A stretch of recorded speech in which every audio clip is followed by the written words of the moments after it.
Welcome to Conversations with Dr. Skip Mason, pastor, preacher, historian, author, teacher, librarian, archivist, world traveler, collector, family historian, avid reader, and creator of the popular Vanishing Black Atlanta Facebook page. With a lot of folks who love history. Most importantly, he's our dad who loves his family and who taught us the importance of our history and having important conversations. Join him now for this episode of Conversations with Dr. Skip.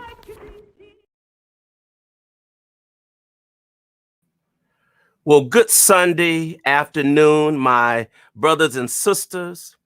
I am so delighted to greet you and welcome you and pray and trust that you had a marvelous day. Perhaps that you heard some good preaching and singing in the spirit of Juneteenth and all that has been going on. It's like so much has been moving so fast. And I wanted to be a part of that today, to have a conversation with some of the absolute best historians and genealogists in the business. Let me tell you, these folks are paid thousands of dollars. They may come back and say hundreds of dollars, but they are paid a lot of money to do workshops and to inspire people. And I'm so grateful to call them my friends. And I'm going to introduce them to you in just a moment. But let me acknowledge our senior bishop, Bishop Lawrence L. Redditt III, and Mrs. Wendy Jones Redditt, Bishop Kenneth Wayne Carter, and Mrs. Rosia Carter, Bishop Carter, the chair of the College of Bishops, and our distinguished College of Bishops and their spouses, Bishop James B. Walker, who chairs the CIT committee, and Mrs. Dolores Walker, and my bishop, Bishop Thomas Lewis Brown, and Dr. Louise Baker Brown, who has been cooking up some Juneteenth dishes and menus and posting them on Instagram. And all of us who follow her are salivating and cannot wait for our invitation. And as always, I thank Dr. Teresa Duhart for her continued support. So what I want to do today is a little different than the conversation that many of you have been hearing and seeing on the news about the holiday and the politics around the holiday. Why did Congress establish a holiday when there are so many other things that the community needs, the Black community? So I don't want to get into that conversation. This is a totally different conversation. This is about family history. This is about researching your family history, identifying and finding out who that particular ancestor was, and there were many, who was freed. And I want to put this picture up because this is my ancestor. This is my great-great-great-grandmother, Ellen Lundy Barton, who was born in 1834 in Jones County, Georgia. She died in 1932 in Lumber City, Georgia, and I'm so blessed to have these two photographs of her. I began researching when I was 14 years old, 1977. I'm one of the ones of that generation who remember when Roots aired on that second or third Sunday in January of 1977, and I was enthralled and amazed by what I saw, and it helped me to understand more about my family history. It gave me a desire to want to know. And this is what I saw that was a turning point for me. And I just want to share just a little of this.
anything greater than yourself.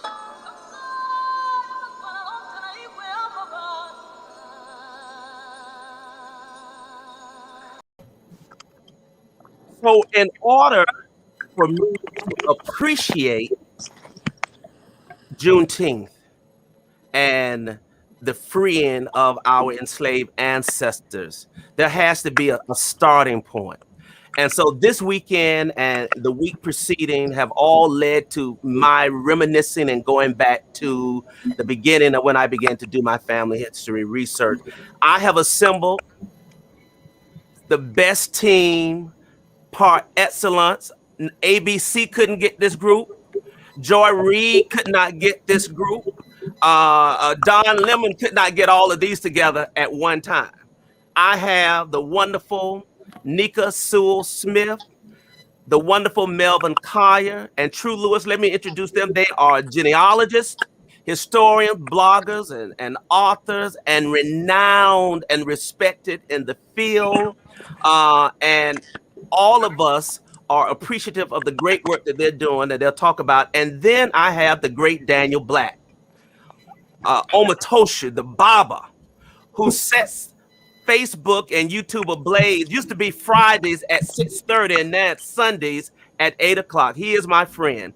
He is the author of so many books that have set the tone for so much of what we're doing. In fact, he has a show at 8 o'clock. And I guess if I had been somebody else, he would have said, no, bro, I can't do this tonight. I'm trying to get ready for my show. Nicka has a family Zoom at the same time. But I am so grateful to all of you for taking a little time out to share with me and my members of the Christian Methodist Episcopal Church as we talk about the importance of this moment, Juneteenth, as it relates to family history, and genealogy and research. And so, Dr. Daniel Black, my friend, can you just kind of set the tone? What does this moment mean for all of us, the descendants of the enslaved?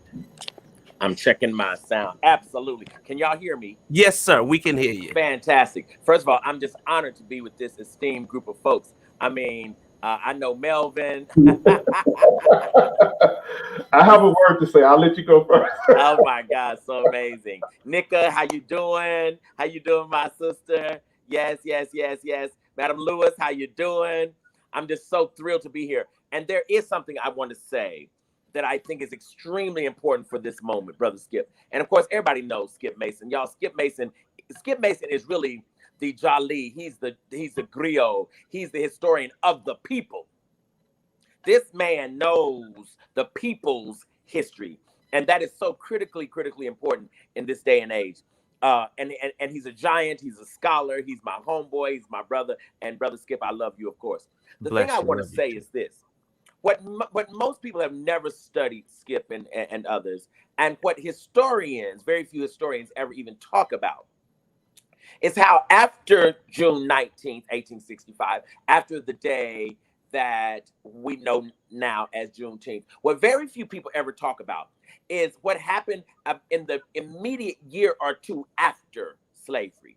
And that is this before the Reconstruction, and specifically, very few people talk about the price Black people paid to put families back together again.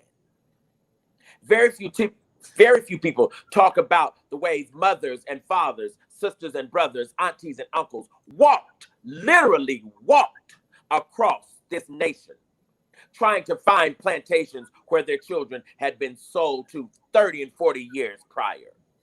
There's a book called Help Me Find My People, wherein I'm gonna remember her name in a minute. This amazing scholar, she chronicles flyers and newspaper articles and announcements and church bulletins where people are looking for children and are looking for parents and are looking for brothers and sisters. Just the most heart-wrenching stories about people who walk from state to state, not just an hour to literally state to state, trying to amass and put families back together again.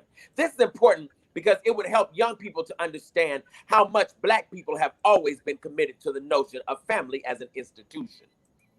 And that's important. That's right. There's the book. That's important because we have all of these narratives that have suggested to young Black people that Black families have been raggedy, shabby, sorry, late. I'm talking good to somebody. Yes, yes. And we need to counter that narrative with the truth. And the truth is that Black people have given our lives to maintain this thing called family in this country. That's why we started having these things called family reunions. Because Black people were trying to introduce family members to each other. Black people were trying to make sure that young people knew who their elders were. Young people knew who their cousins were, because they knew a day would come when the elders would no longer be around. And if we were not careful, those bonds would be lost forever. And so the thing I really want to talk about is how Juneteenth introduces this notion that, okay, yes, now we are free from slavery. Yes, yes. But that's not Black people's main aim. Our main aim is somebody help me find my child. Somebody take me back to my mother. Where is my father? There's a famous story of a man who had 2 boys. He had 2 boys and they were sold from him like 30 or 40 years prior to emancipation. And when he heard of freedom that day, he started walking, literally from, I think it was South Carolina. He walked to Georgia. He walked to Alabama looking for his 2 boys. They would be in their 40s and 50s by this point. But the beauty is, whoever has heard, where in the nation does somebody tell of a Black man spending a lifetime trying to find his boys? There's no movie. There's nowhere in the media that suggests that a Black man cared enough about his children to literally walk all over the country to find them. No, he wasn't crazy. No, he wasn't trying to shoot up somebody. He had a love for his children, and it would not be denied. And I think that's just too important to step over. I think that's just too important for us to pass. And I think that's important for the nation. I think it's important specifically for Black children to know and to hear about this moment in history, so the Black children could know and understand a price was paid for your life, and a price was paid for you to be included. And when you live with your grandmother and your uncle, you're not in a broken family. You're in a family of love. You're in a place where people love and adore you. See, in some instances, we were able to put families back together, but in other instances, we simply made new ones. But the making of a new family didn't have to necessarily look nuclear. It didn't have to look like a traditional family might look. It looked like people who loved each other. It looked like people who had been scarred. It looked like people, quite frankly, who had been in bondage for 400 years. You know, if we come out of bondage and you and I decide to be family together, that is the most revolutionary kind of family. Because what we understand is blood. Blood is extremely important when you're talking about family ties. But blood is not the only variable. Mm-hmm. Another variable is spirit, and that is, who are you? Who am I? What ties us together? Our joint history, our joint clarity about who we are, our joint understanding that we have to stand together if we are to survive in this country. That is enough family for us to understand that it is sacred and it is sacrosanct.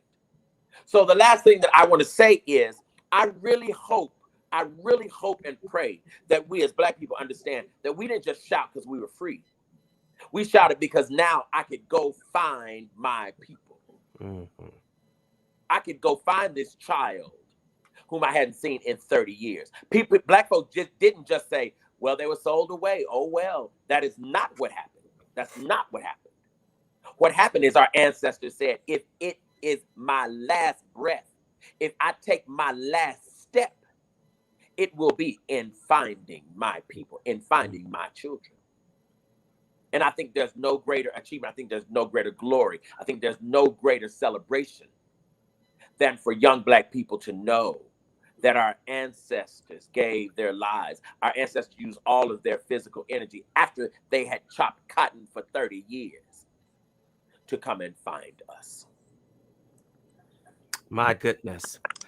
Let's pass the collection plate. Yes. Let's get the oil out. Yes, let's get the fallout rags. Yeah. I mean, yeah. Melvin, do you want to help me do altar work? Because it seems like someone's gonna fall out. Like we need to have people prepared. True's ready. Are you ready to catch the people? Yeah. Okay. I was so blessed to have Dr. Black as a professor for what, 3 years? Oh, That's wow. right. Man. And when I tell you that this man changed my life, he really did, because he was my professor. I took a lot of your classes. Yes. And then he was also my thesis chair. So I remember the first class I had with Dr. Black, and he started talking and teaching, and I was just sitting there. And, I felt myself changing. So you changed my life. So I've heard him before, and I'm just always fascinated. And Well, awesome. Mel, he does. He transforms people in conversation, in the spirit and oral history through his writings, his books, which this has been featured in our Vanishing Black Atlanta book club. I mean, he is just prolific and profound. And to be quite honest with you, Nicka and True, I did not see that coming initially to open the conversation, because what we do now is really what our ancestors were trying to do: find connections and relatives. 150 plus years later, we are still trying to piece together family. That's right. And that's what we do. Before you go, my dear friend, he he has prolific shows every week. He's already done a show on Juneteenth, a story of Black resilience. Tonight, you have, I think, is this tonight? That's right. Tonight. What's a Daddy For? Just give us just a little snippet of what we can expect tonight at 8 o'clock on Facebook Live on your show. Yes. I do a show every week on Facebook Live dealing with some spiritual topic. And tonight I'm talking about the topic, what's a daddy for? And the reason I worded it this way is because since enslavement to this very day, so many people in this country, if we're not careful, we keep wondering whether or not we need fathers in the homes. Everybody's clear we need mama, but we seem to be unclear whether or not we need daddies. And the error we keep making is we keep applauding fathers when they are home. We should not applaud a father for being at home. That's where he's supposed to be. I want us to stop giving out these Father of the Year awards. You're not a Father of the Year if you have children. You're a father of a lifetime. And you don't get award. You don't get a award for that. You get a reward for that. And that is what ends up happening to, right? And the way your children speak your name in the future. But the thing I really want to help people get clear about tonight is what difference a father makes in a child's life. That's what I'm going to talk about tonight. What difference of what is it a father does that a mother cannot do? And the reason this is important is not at all to critique or to suggest that we don't need mothers. Of course we need mothers. Absolutely, positively, we need mothers. The thing I want people to get clear about is, but what do you need a father for also? And just to give us a quick taste, one of the things that we need a father for is to show children what it looks like for a mama to be honored by her mate.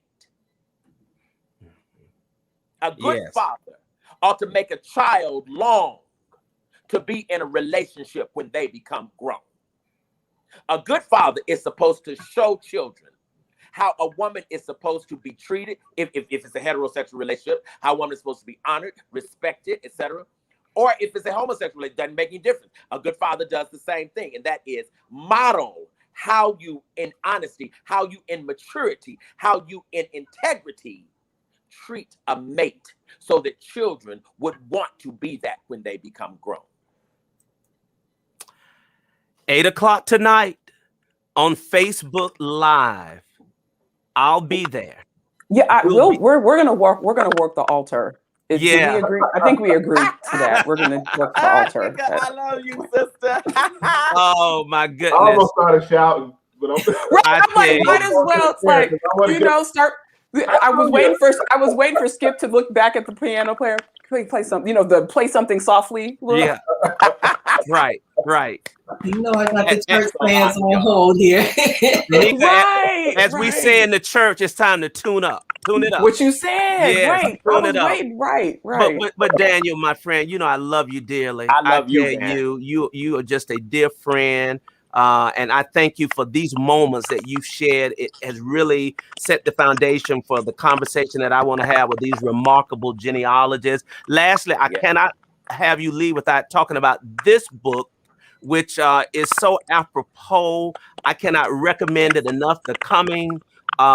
It is just a tremendous treatment of the arrival of our ancestors. And if you don't have it, you should get it. It's available in all of the bookstores. Try a Black-owned bookstore first and then go to Amazon. But thank you, my friend, my brother. I know you're working on another book. And we can't wait for that. And I know you'll come back and tell us. But get ready for your show, and I'll see you at 8 o'clock, okay? Great. Good to see y'all. Thanks, y'all. Thank you. Bye. So now, you distinguished genealogists. First of all, let me do something proper, okay? Just give me a second. It's time for fun, learning, commentary, laughs, and more. Care of the most diverse group in the genealogy and family history world. Blackprogen Live. Blackprogen Live. Welcome to Blackprogen Live with your hosts, Nicka and True, and the baddest panel in these pedigree streets. Blackprogen. Blackprogen Live. Blackprogen Live. Alito, Chemachukma. The unapologetic Black and people of color viewpoint. Genealogy, family history research. If you have not watched Blackprogen Live, if you have not been invited to be on Blackprogen Live as a genealogist, Mel, have you been invited yet? I know you have. Yeah, I've been on one show. Yeah. Okay, good. I've been on one show, so we all good now. We all. It's evened out. It's evened out. And True, are you you a regular? Every time I look up, you are sharing. But I wanted to do that by way of introducing Nicka, just the prominent genealogist and historian, researcher, as well. Has the best office of anybody that I know with these wonderful photos and all. I also want to introduce formally to present to you my good brother and cousin, Brother Melvin Collier, who has been grinding for years, distinguished author of numerous books, and he has an incredible site, Roots Reveal. I'm going to run all of that. I've been on his page snatching pictures today of him. He has spoken at what's the big Roots Tech in Utah, and is just doing some tremendous work on African American family history. And then my dear friend and sister, the wonderful True Lewis, she has a blog called My True Roots. And has been so engaging, making sure that people of all ages learn their history, because at a very early age, she began to want to know about her family history. And yes, I've been snatching pictures from your Facebook pages all afternoon to try to give each of you a proper introduction. So what I want to throw out in this moment now, Nicka and True and Melvin, what are the ancestors saying to us? What is resounding in your spirit? Now, mind you, you all have been grinding for years, you know, but there are people who may be watching now or who will watch in the rerun who have not done an absolute thing on their family. I want to know about my family. I'm a little bit afraid of doing the DNA test. People won't share information. This is the kind of group that I'm trying to target. And to say we're celebrating Juneteenth, but what good is Juneteenth if you don't know who was freed? If you cannot directly connect, any one of you just jump in at it and give me your thoughts in this moment. And Nicka, I do understand you on a simultaneous family Zoom as well, but thank you so much for your time. But anybody, just they aren't even paying attention to me. I don't even know what they're talking about. Like they're over here to the side, and you know. I would be remiss if I did not give honor to the CME Church. My mother has been a member. I grew up in the CME Church. Stop it. Yes, Stop it. yes. No. In fact, the wonderful Lane College is just right next to where I live. So yes, this is family time too. So we want to qualify that. Had no idea. Wow. Right. But what I would say is we just need to be greedy right now. I feel like everyone is so like, oh, well, we got a holiday, but we need this. No, why can't we have all the things? Why can't we be audacious enough to expect to find our ancestors? Why can't we believe that we can, carve their stories out very intricately and not just, one part or two parts, but all of it? Why can't we be brave enough to go and search those things out and also know how to exercise self-care to know when we need to withdraw when it's becoming too much for us emotionally? Why can't we have all the things? And I feel like, especially with conversations around Juneteenth and whether we need it or not, it's reminding me a lot of the dialogue that happened around MLK Day and how so many people who are living now don't have the historical literacy to know that the same conversations were taking place well before MLK Day became an actual thing nationally. And so I just, for those who are beginning, a point that I'm always driving home is I didn't come from this gigantic free people of color community. Melvin, like me, we Delta folks, okay? Our folks were sharecropping for a generation before they could buy land. Our folks were not all literate. Our people, we don't come from families where folks were going to medical school, immediately and all of that. We come from farmers. We come from nurses and midwives. We come from people that, that us sitting here now, we're the fruit of the prayers that were sowed into that soil. You know what I mean? And we're sowed into the thoughts and the dreams of those individuals, right? And even beyond that, even things that we haven't actualized yet. So I would say just be bold and audacious and really stop qualifying what you can and cannot find based on what you've seen before you. Because those of us that are sitting here, again, we are not, we didn't go to Ivy League schools and you know what I mean? Like Melvin is HBCU, my family is, they're Morehouse, they're Southern, they're Grambling, you know what I mean? This is not untouchable, and it's not something that the elites deserve to have. This is something, again, when he was speaking earlier, something I thought of was the person that was making that journey from state to state to go and find their descendants. That could be anyone's ancestor, not just somebody who was well noted or well known now. And that's how we have to really think about it. Love it. Lane College, CME. Melvin, I think don't you have somebody in your family that attended the CME church? Oh yeah, down in Mississippi. On my mom's side, they were heavy CME. Heavy CMEs. Heavy. I thought subconsciously, I remember seeing that.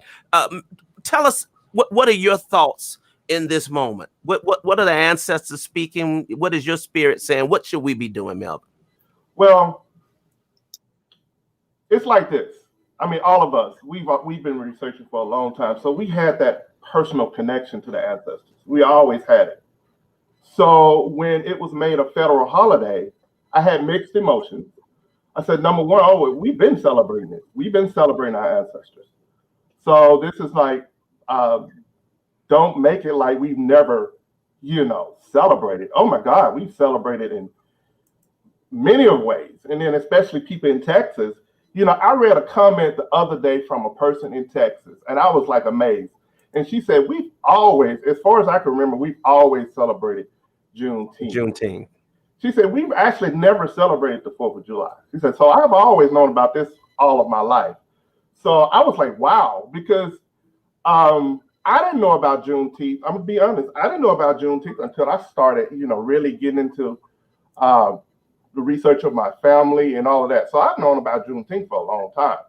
But, even though I did have mixed feelings, a lot of people now are paying attention, I think. To me, I don't understand, okay, you celebrate your heritage, but you can't call anybody's names. That doesn't make sense to me. Right. Okay, you're celebrating it. Oh, yeah, my people became free. So if I ask the question, well, tell me about some of those people. And a lot of people can't do that. So hopefully this will heighten people's curiosity about their own specific ancestors. And, so that's what I hope the outcome of this. I'm happy it's a federal holiday, but I'm like, it's been around for years. So I'm not turning flips over it, but I'm honoring the people who worked hard to make this a federal holiday. I do honor that. It should have been a federal holiday a long time ago. But, I'm going to take it and run with it and use it as a platform to tell more of the stories of our ancestors. Just like Dr. Black said, my passion has always been to reconnect those long lost kin that was sold in slavery. That's been my number one passion, because I remember when I started researching in 93, I started on my mother's paternal grandfather because I heard so much about him. And one of the stories I heard was how he talked about his father and mother were sold away, how our name used to be Barr before Reed. And, I'm sure all of us have heard stories like, this surname was started out as this, and then, something happened, and then our surname became this. So I was just hearing all of these stories. But one of the things that really motivated me to research him first was because I was hearing in the back of my head, I hope I don't get emotional, I was hearing in the back of my mind, find my family. So, and that was my number one mission when I first started researching him. And it was 93, I was at the Mississippi Archives in Jackson. By that time, Ancestry wasn't even on the scene. Come on. Preach, preacher, preach. Yeah, Ancestry wasn't even on the scene. So I remember that day, August 3rd, 1993, the day I started. So, and I did. I had a very successful day. And the funny thing is, when I got back home and told my mama all of the stuff that I was finding, my daddy said, "When you gonna do mine? When you gonna research mine?" He was getting it. So we've always, Nicka, True, me, so many others, we've always had this personal connection to our ancestors. We've always called their names and looked for more names to call. So so my feelings about Juneteenth, I'm happy, but at the same time, I'm like, okay, let's use this as a foundation to continue the education of our people and continue to inspire others, So that's how I feel about it. Love it. Absolutely love it. Yes. True. What are your thoughts and perspective in this moment? Well, I'm just like everybody. I had my own mixed emotions, but I knew that day was a moment to talk and to learn and to teach for me, and what I hope the broader context of it goes into, and that it just doesn't really get too commercialized. But this is the time, the moment, the expediency, like Nicka was saying, the urgency, the unapologetically just get it in. This was not my field when I started in 98. So I just picked up where my family left off from names and dates. And you just have to take one step forward. Start with yourself and, keep going back and talk to the elders at the same time, or your oldest family member. There's a rhythm to it, but you'll get into it. But you need to take the first step in recognizing yourself and working yourself back. And that was as simple as it was for me. And over time, I'm more of an oral historian and a storyteller. I use the documents, a photo. Just start with something small, and that will get you going. So all this research, since I've been doing it and writing stories on my family and bringing my ancestors alive, because of course, and Nicka and Melvin knows my second great grandfather, Granddaddy Ike, he had 23 children and 3 wives, and his 9 children were remaining out of the 23 and 74. And that's how our family reunion started.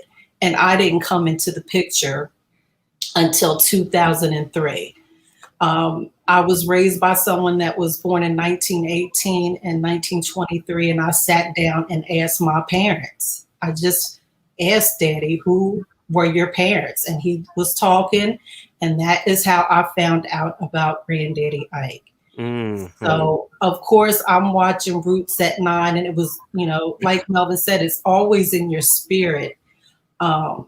you know, I knew that I was listening to, you know, hiding under the table or behind the door and listening to the old folks. And I just kept it, but I didn't know what I was supposed to do with that until I became an adult. And just like with Juneteenth, you know, my family, my roots are from Alabama. We lived up north, but, you know, my heart and soul is Southern. Yes. And, you know, they brought that everywhere we went.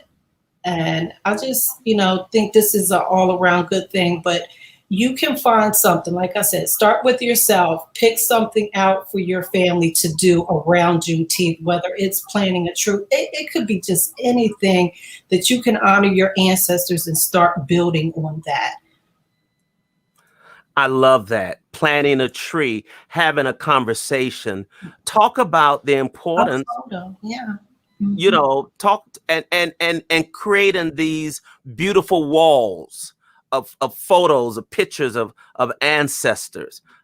There's so many different things that we can do. True, while I have you, now you also have another distinction. And I'd like to know how this plays in, if it does, you know, you are a member, let me make sure I get it correct, of the Daughters of the American Revolution. Is that correct? You're correct. So, I remember for 5 years. For 5 years. So give us a perspective. You know, of course, that was an ancestral line of yours. But just give us a perspective as it relates to that and being a part of this organization. Well, I'm enjoying myself now. Before I came into DAR, I had all these feelings of anger, pride. You know, I was going through all of that, but this is my legacy. This is my birthright. And I have a right to be at the table. And I'm looking for, you know, the women that are going to come in behind me, because somebody has to, you know, Karen Bachelor is the first one from 1977. She kicked the door in. And now look at me, look at Nicka. You know a lot of the other women of color, daughters in that. And it can be a duality, you know, and I'm prior service, I'm a veteran. So, you know, all that tied into where, you know, my family's been fighting for this country, you know, 4 generations of firstborn just in my own direct line. And what has this country, you know, done for us when we've given her our all? So, you know, it is a kind of a mixed feeling there. But now, you know, I'm here to just keep on walking the path and showing other women, you know, you need to, whether or not he's black or white, because my patriot is European through my mother's line.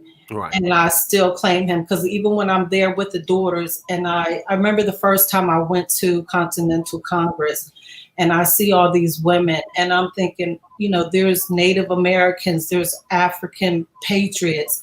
And something came over me, and it's just like my European, my white 5th great grandfather is sitting back there with my sister's patriots. And I'm sure that, you know, all of these things go in your head, but it's a great way for you to track your lineage, but you should, you know, I've come full circle with all of that. It was a lot of mixed emotions there at one point.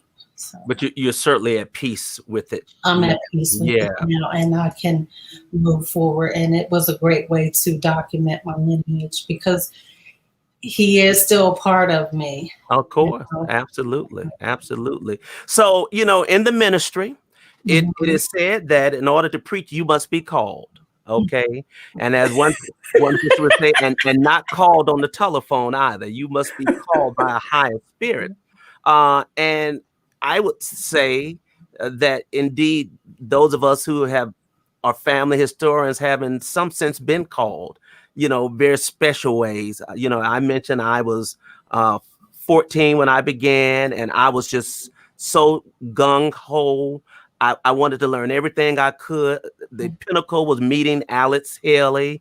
My rooms in my home became filled with pictures, and, you know, my cousins and family called it creepy. Got all these dead ancestors up here. You know, I had an opportunity to meet one of the great granddaughters of the enslaver here. at the grave site of that. And while we were there, one of my cousins said, and I bet our ancestors are buried out here somewhere too. He had a little bit at the family reunion hospitality suite. So and true enough, 2 years later, they were getting ready to build a highway. And the owner of the property said, well, what about the slave cemetery over in the corner? And they had to stop the project. The Georgia Department of Transportation did what do you call this? The ground penetrating sonar, ground penetrating, and found 111 graves. Wow. Major project, did a documentary of that, and so thankfully we were blessed with that. But talk about, just for a moment, how did you become interested? You know, what called you into this space to be your family historian, Nicka? I'm nosy. I mean, let's just call a thing, you know. Right. I'm just a naturally curious person. So, you know, it could be everything from literally just a random topic, you know, like literally this morning, me and my husband were talking about Marcus Miller, and he was like, you know, what's the first song that Marcus Miller played based on? And I'm like, it's probably something Luther Vandross. Like, you know, before Google became a thing, like just Google it. Like, I was the kid that was going to the set of Encyclopedia Britannicas that were my mother's, that didn't have Martin Luther King in them, but they were still good, right? Why are we gonna throw away Granny's money? You know, because my mom would keep things like that. I kind of wish she kept those encyclopedias now, but anywho. Right. But I was always curious. I still am very curious about things, naturally just want to learn more. And my family in particular on my mother's side is just, we are just extra. We do everything extra. And it's just the reunions, grew up with that, you know, same as what True was talking about. That's been something that's been involved in my entire life. It's the reason why, you know, again, why we've been literally meeting every single week since the pandemic started, is because it's just so much a part of all of us. And it's not immediate family members. It's, you know, literally my cousin from Germany comes, my other cousin from Japan comes, I have cousins in Austria and different time zones and everything. And we're not even sitting there talking genealogy. People are bringing news. They're bringing, how do you feel about the holiday? You know, what is something that, you know, we're really having cross-generational dialogue, because it's not a bunch of adults either. And again, it's this almost like replicating the community that we had in our little one-horse town that parts of Melvin's family ended up into. I always think that's hilarious that his family was in Lake Providence too. But either way, I just was always curious. And one of the first things I remember reading was a family tree, and looking at the names on it and asking my mom questions on, you know, where's this kid and where are they at? And why don't we see them at the reunion and X, Y, Z? And you know, when I went to college for journalism and, you know, learning how to write stories and, you know, having to extract pieces and parts together to, you know, craft a narrative, it just became, I don't know. I don't know my life without having that curiosity about family. Like, I don't know that. And I know that it's something that you have to nurture into your children, especially, or even family members. You know, we often talk about, you know, we spend so much time documenting our ancestors, but we oftentimes forget to document ourselves, as well as have a succession plan for what is going to happen to our research when we're either not able to do it anymore, or, you know, the by and by has happened and we've gone on to glory. So, you know, if you see a young person in particular that has an interest, or, you know, even someone who may be the same age as you, like, really engage them. And I often talk about, you know, if your hand is clasped, you can't get anything else. You got to open it up in order to give and in order to receive. So I highly admonish, to follow up on what True was saying. Start with yourself. Talk to fictive kin is huge. If you have an aunt or your mama's best friend that's still alive and she knows everybody's business, that's whose house you need to be over, or who you need to be Zooming or FaceTiming or texting or emailing. You need to talk to them. You need to get with the pack rat auntie who never throws anything away, still has this little cap from a water bottle from 30 years ago. You need to get with them. Right. And again, like, all the principles are the same, whether it's, you know, it's a Black family, it's a white family. You're still going to start with yourself. You're still going to talk to relatives. You're still going to search your home for documents and things like that. But that's before you go online, because people go online and they get confused because we have 50 people in our family named Mabel and we're not sure which generation is which. So it's true. Right. So those are my suggestions. That's how I got started. But yeah, I'm nosy. And I think Melvin is nosy and True is nosy too. They just won't say it. Yeah, we know that. I gave a hint, but I was low key about it. Yeah. So briefly, Mel, tell us how you got into genealogy and family history research. I think God and the ancestors called me a long time ago, because I remember when Roots aired in 1977, and I was 4 years old. And I remember, you know how those big TVs with the big box TVs? Yeah. I do remember sitting there watching Roots and being fascinated. So I had the curiosity.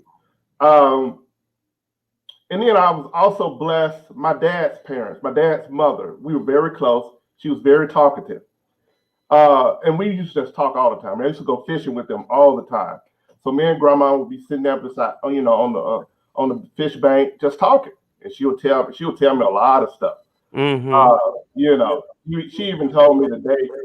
She even told me how her grandfather was used as a stud. Here I am, 13 years old. I'm like, a stud? What are you talking about? But I quickly understood. The enslaver used him to breed. Breed, right? Yeah. So she even told me that, and I was no more than 13 years old. So she was very talkative, and I used to love just sitting there, just listening to her. So that was one clue.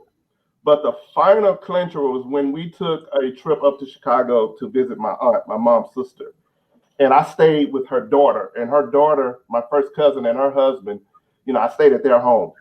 So her husband had this gigantic family tree on his wall.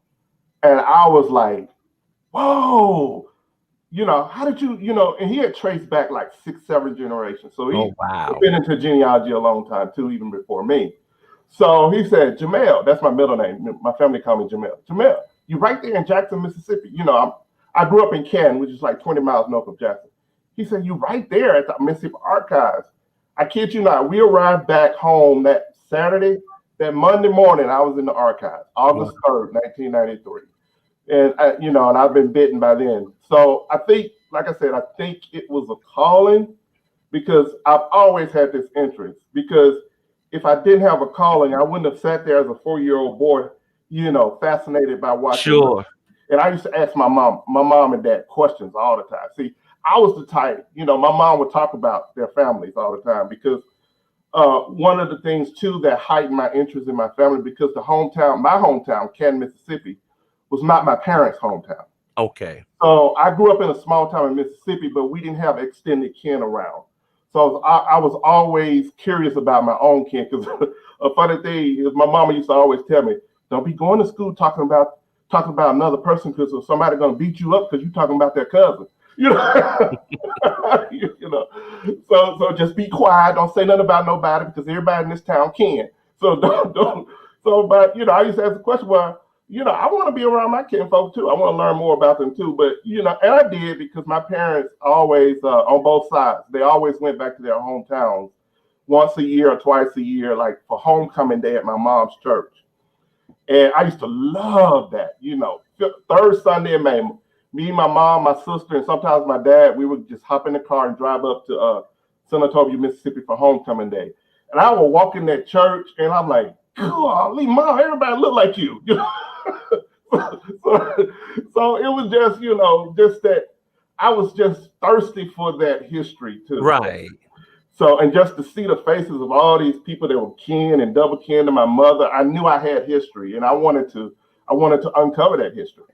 So, yeah, I think it was God and the ancestors that implanted me early on, and it was when I actively started researching in '93 that I knew that, okay, this is a forever journey, Yeah. Special call. And before I get to you, True, my two final questions to you all, and I want you to be thinking about it. First of all, do you have a freedom story? Has a freedom story been passed down to you? And secondly, what is the importance of church records to genealogy. Okay, so be thinking about that. True, just tell us just briefly how you got into it. Right. So, like I said, in 1977, when Roots came on, I'm watching it with my grandparents, who are my parents, and they are from the greatest generation. I wasn't raised by baby boomers. So I listened to, like Melvin, I listened a lot. I kept things close to my heart, and I didn't know. But in 98, I had a health crisis, and everything was a sense of urgency. And it still is in 2021 with me. I'm constantly on the go. I need this one more thing. We're constantly always trying to do it. It's never done. It won't be done. I'm still looking, like Nicka said, to who's going to get all of this work. I'm always keeping my eye on the youth. And then, like I said, in 98 is when I went full blast because everything I just needed to know. I'm mixed race. I do have a German mother and a Black father. So all these questions had just been swirling, and I just really just wanted to know, who am I and where do I come from? And I just felt like if I didn't know that, how was I going to move forward? Like, I just didn't feel like myself fully. So this all has just, like, with my cousins and Granddaddy Ike, the research that I have done on them, because they had these names and dates, but I wanted to put, like we say, the meat on the bones. I wanted to know who these people were. Granddaddy Ike has children, daughters. I'll just give an example. My cousin James Goodlow, his mother was the daughter of Granddaddy Ike. And you all out there, Nicka, we all know people that their grandchildren are still living today. And for some reason, we think this is so far, but James is I'm his second great granddaughter, but James is his actual grandson. Like, that was his mother's father. My cousin B, I talked to her last week. She's in my documentary. They all keep me inspired. I always say my true roots does not do this alone. It's my family. My family is the one that keeps, they're the one that helps. Each one of them are a part of what I do. They just, give me permission. They have let me be the vessel to tell the stories of our ancestors, and I appreciate and adore them for that. But that's good. I like that we are the vessels, literally, to tell the story. So, church records. Any of you used church records? Has it been helpful? Did you find a treasure trove? Just kind of, because we got church folks watching, some who are keepers of the church history and records. And how important is this to researching your family history? I'll start. I actually just did a reveal for a major company, and one of the ancestors of one of the folks I researched was from Canton and was tied to Mount Zion. Get out of here. Wow. Right. They bought the land as a trustee for that church. Oh, wow. And so, right. So again, the church historian, you might not think anybody cares about what you're collecting, the flyers from different events or photos, or maybe that you put a yearbook or something together, but there's going to be somebody who is going to be asking about those records later.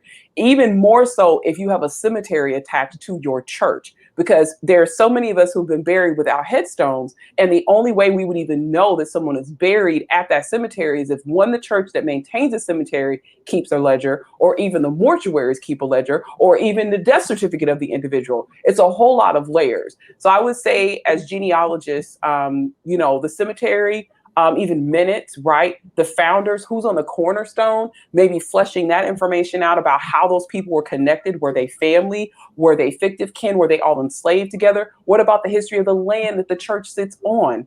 How did they get that?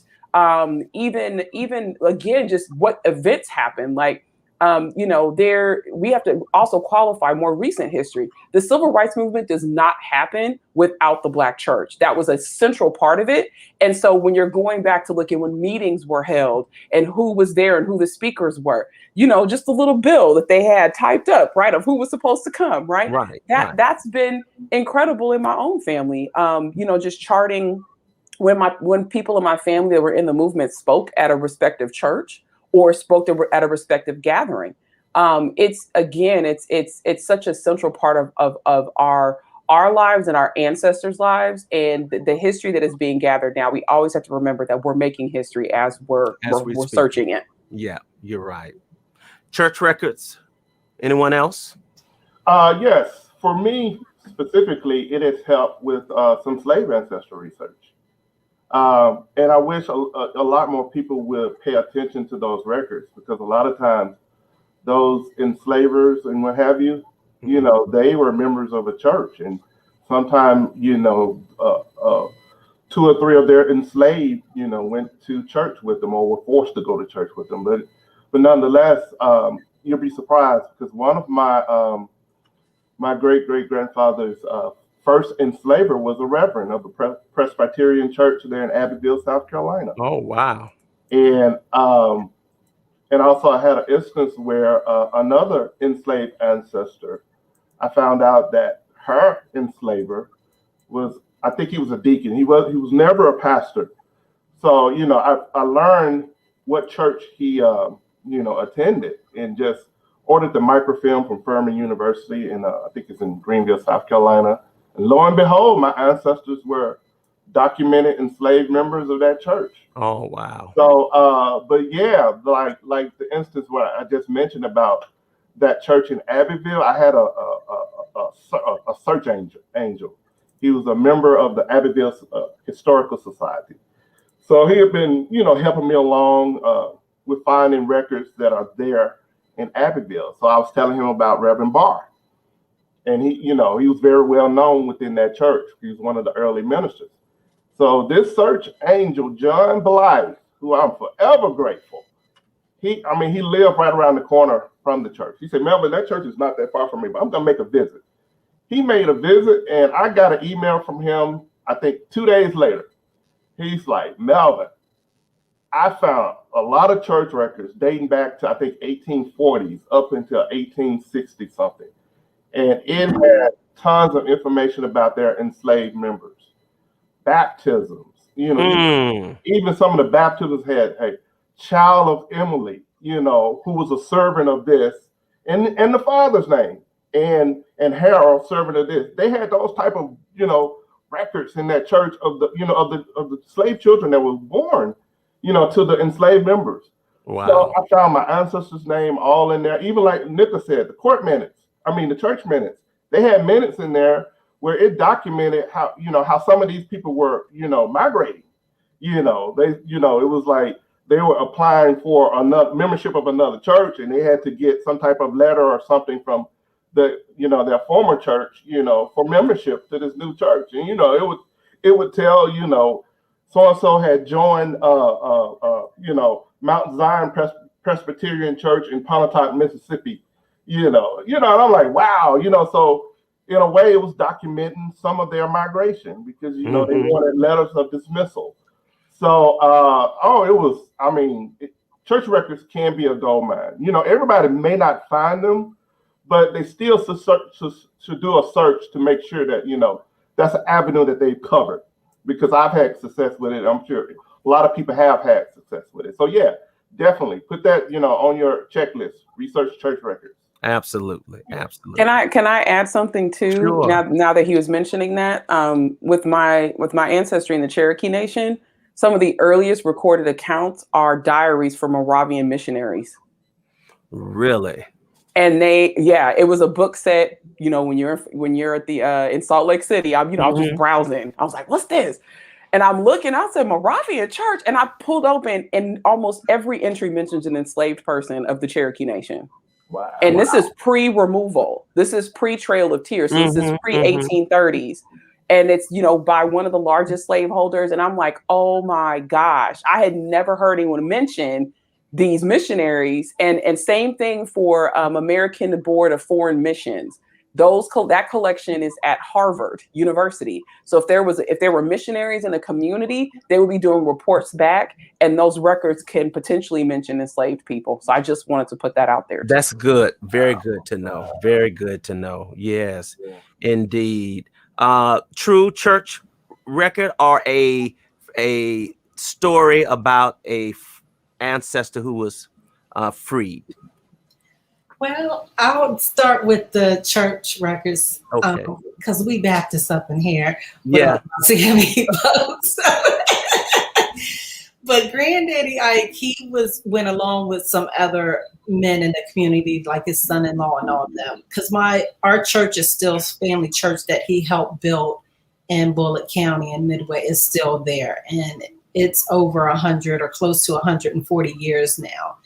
And I just see the progress that they've made. You know, Miss Essie, I can call her today. She's the church secretary. She's always my lean-in person, but I kept in touch with her. Those are the type of people like Nicka and Melvin was saying, to, get up with them. They have the church records and all. So I was able to obtain a lot of things through that and oral history, because most of my things are when family members tell me something, then I go and try to find the document or find something to back up what they're saying. And a lot of it was in the newspapers.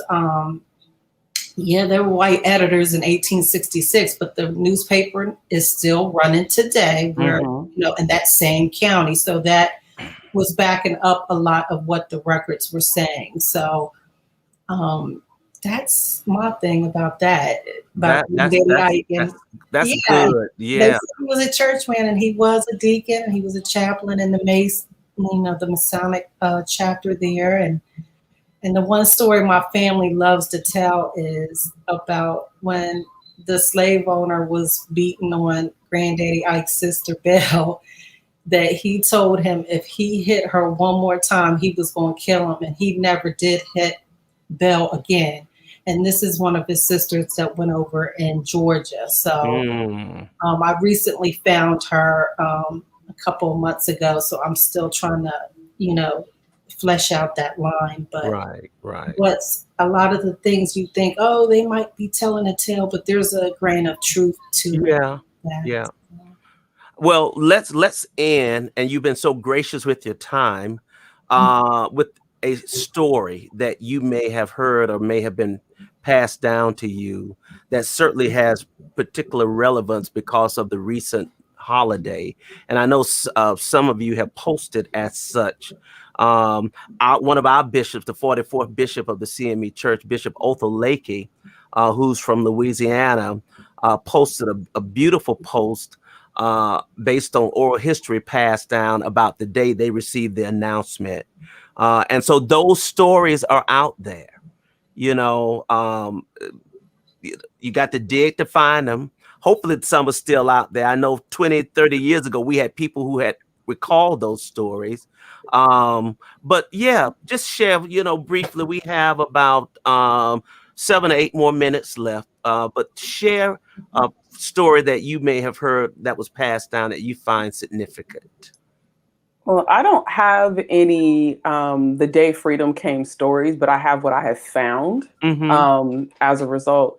One of the things I'm constantly reminding folks of is just how freedom was different in different states, right? Like Galveston got their news, one way. And then anyone that lived in any other place, right? I think everyone has this whole idea that emancipation or freedom was like McDonald's. We all got the exact same thing. Yeah. No, right? Like it doesn't work that way. Right. It's different. And so for my Cherokee ancestors, for our Cherokee freedmen ancestors, they were not technically freed until a year after Juneteenth.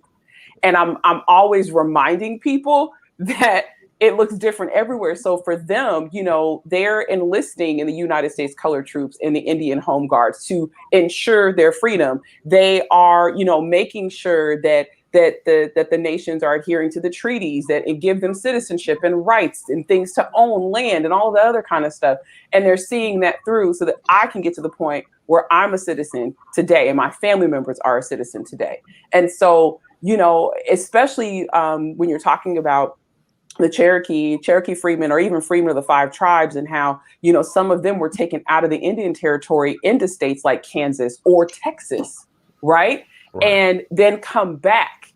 And there still is, we have to remember the country people were starving, Oh. People were destitute. People did, slaveholders left their plantations. They abandoned them. And those plantations, if there was Union troops around, they would be occupied by the federal troops. And the land would have to be worked. You have to remember that the order that mentioned Juneteenth admonished enslaved people to stay with their slaveholders, not to leave, because they didn't want to jeopardize the crop from that year. You have to think about the order that came after that said that contraband or enslaved people who, had no place to go and no food, that they couldn't stay there and be idle, and how it set up our system of vagrancy that we know now, and the black codes and things that existed. And so we can't just quantify freedom to just one day. Right? Freedom is a continuum for Black people. We've been free, there have been free those of us, from the beginning. There are free those of us now. There are people still enslaved because the 13th Amendment makes prison slavery. It's legal. So I would just like to say, again, every freedom story is different. Read up, I would admonish everyone watching, go to your ancestral county or parish and just read up on maybe even a slave narrative that they interviewed someone where they talked about freedom and what happened when it came, or even look up newspapers around that time to see what they were talking about around freedom and what was supposed to take place. And I'll end with this. The relationship between the enslaved and the enslaver, again, in the order that was read at Juneteenth, said that the relationship changes from enslaved to and slaveholder to employee and employer. Yeah. Yeah. Awesome. And another totally separate conversation is for all of those families that have Indians, Native Americans in them. We're not going to get started because that's a 2-hour show. Oh, that's a 3-hour show. 3-hour show. 5 if you do if you give all the nations an hour. Right. So, any rate, thank you, Nicka, for sharing that. Melvin? Yes, I do have a story. I mentioned him earlier, my mom's paternal grandfather, Bill Reed. Well, let me put some time frame into this. My mother's father was a lot older than my grandmother. So my grandfather was born, my mother's father was born in 1881. And his father, Bill Reed, was born in 1846. So, and then my mom was the youngest granddaughter of like over 60 grandchildren. So, but a lot of my mom's older first cousins remember a lot of the things that, my mom's grandfather said sitting under his sycamore tree. They say he used to love to talk. So I was blessed to, talk to some of those elder grandchildren who remembered those stories. Right. So what the freedom story that they passed down was that, they even called out the slave owner's name. They said, Lemuel Reed came, they knew the slave owner's name. Lemuel Reed came out on his porch and announced to all of the enslaved people to come up to the porch. He had an announcement to make. And they said, Grandpa Bill said that that the slave owner said, y'all are as free as I am.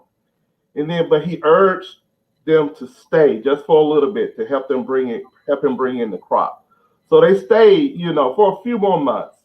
And then they said that he talked about how some man from Mississippi traveled to Abbeville, South Carolina, and to recruit people to come back to Mississippi with him. So they said that this man told them that Mississippi was the land of milk and honey, with fat pigs running around with apples in their mouths. My goodness. So my elders said that's why Grandpa Bill decided to go to Mississippi. So that was the freedom story. And what I did find out is that when he got to Mississippi, he didn't even know, I mentioned before that his father was sold away, a man named Pleasant Bar. He did not even know that his father was 60 miles away from him. And I honestly think that part of the reason why he so easily accepted to go to Mississippi, because he may have had a notion that that's where his father was, but he never reunited with his father. Because all of my elders say that his father was sold away. So that's how, and they even remember a story about how they say Grandpa Bill, on the wagon train from South Carolina to Mississippi, he would get out and walk most of the time. Wow. And then another cousin say, and this shocked me too. Another cousin said, and he talked about somebody had died in Alabama. I mean, that's the specific information I was getting from, you know, a lot of my mom's older first cousins who are all passed away now. So I am just incredibly blessed that I, you know, absorbed and interviewed all of those family members in the 90s, because they're all gone now. I think of that generation is probably 7 living, but the older ones who remember, you know, those exact stories, that freedom story, they're all passed away. So that was my, and that's how I say that's the reason why, you know, he was my first person I researched. Right. I heard all of this stuff, so I had to I want to find this stuff. You know, y'all telling me a lot. So yeah, that's my freedom story. Amazing, absolutely amazing. And last but not least, True, a freedom story for you? I really don't have one, but it's a good question for me to talk to my elders about it. But I think I'm just glad that in 1865, on November the 5th, which was a Sunday, Granddaddy Ike's parents got married, and they were enslaved as well. And they were already together for 15 or 16 years, but they saw their family become a unit when freedom came. And I think that was my greatest document, is their marriage license, and one of the oldest I have. And I think that inspired Granddaddy, even though he was widowed twice and got married a third time, he kept his 23 children together. And here we are, over 400 at every reunion, every 2 years, gathering in his honor. So I just feel blessed and honored to be his great-great-granddaughter. Well, you all have blessed us today. You've obviously whet a lot of appetites, because I'm getting messages and texts inbox. How do I begin? Where do I begin? What do I need to do? And sometimes those of us who've been doing it for a long time, we kind of forget that there are people who have not done any research at all, period. And so we would say to you, begin to gather, to write down. Years ago, they used to say, find the oldest family member living now and get to them ASAP, quickly, you know, and record information. And it's a process. And obviously, I'm going to have to continue this conversation with many of you. There are workshops that are done by various genealogical societies. There are a plethora of Facebook pages that support genealogy research. So I'll try to create a list and share that with those of you who are still interested. But I'm so grateful to Nicka, Sewell Smith, and Melvin, Collier, and True Lewis for giving up an hour and 12 minutes, 13 minutes of their Sunday evening to share with us and to whet appetites in terms of getting started on grasping hold of your family history and that ancestor or ancestors who were freed. It will bring more meaning to this Juneteenth celebration that we have next Sunday. I'm looking forward to a wonderful conversation with my good friend Deanna Brown, who is the daughter of the legendary godfather of soul, James Brown, who was a member of the CME Church in Augusta, Georgia, Trinity CME Church, where I pastor. And Deanna's going to come and talk about her dad's spiritual roots. And also, we have a couple of the former pastors of Trinity who are going to share with us when James Brown was attending. So I'm excited about that. Thank you all. Listen, at the next conference that we may find ourselves together, and I don't know where that might be, Root Tech or what have you, lunch is on me, okay, for your time. So remind me in case I have Get the steak. Hey, if we find a Longhorn, you can get a steak. That's my favorite restaurant. He qualified and said, not Ruth Chris. No, Nicka, no, honey. I can barely afford Ruth Chris sweet potato crunch, let alone their steak. Okay. When I go to Ruth Chris, somebody else is paying for it. Okay.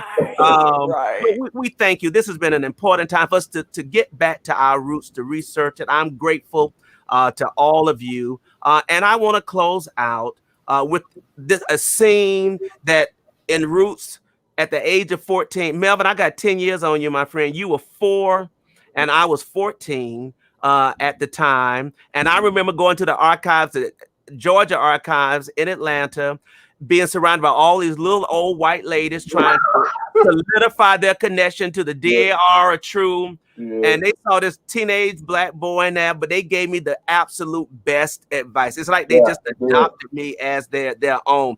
The days of cranking the microfilm, the days of doing sound checks. You know, my God, researchers today don't even have a clue. None. No. Them old dusty books and walking that cemetery. Filling out the slip and waiting for them to go to the archives and bring it. And now that we have all of this digitized, it is something else. My friends, I'm grateful to you. And I want to, and CME friends, thank you. God bless you for joining in for another conversation. And I want to close out with this moment, which came at the end of the 7-night series of Roots. And when I tell you I was all up in my feelings at the age of 14, I didn't even know what was going on with me. But I looked at this early and it still gave me the same kind of chills. Check this out. God bless you, my friends. And I'll see you all on next Sunday. Thank you, baby. Thank you. Thank you. All right.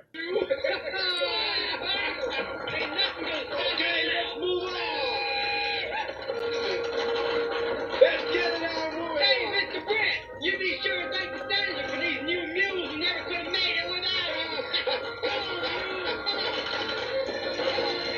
Yippee!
First slave in this family was my granddaddy, Gunter Kente. But he weren't always a slave. Before he was a slave, he was a free man in another country called Africa. And then the slavers, they catch him when he went to find some wood to make a drum. And they brought him to America, a place called Naples.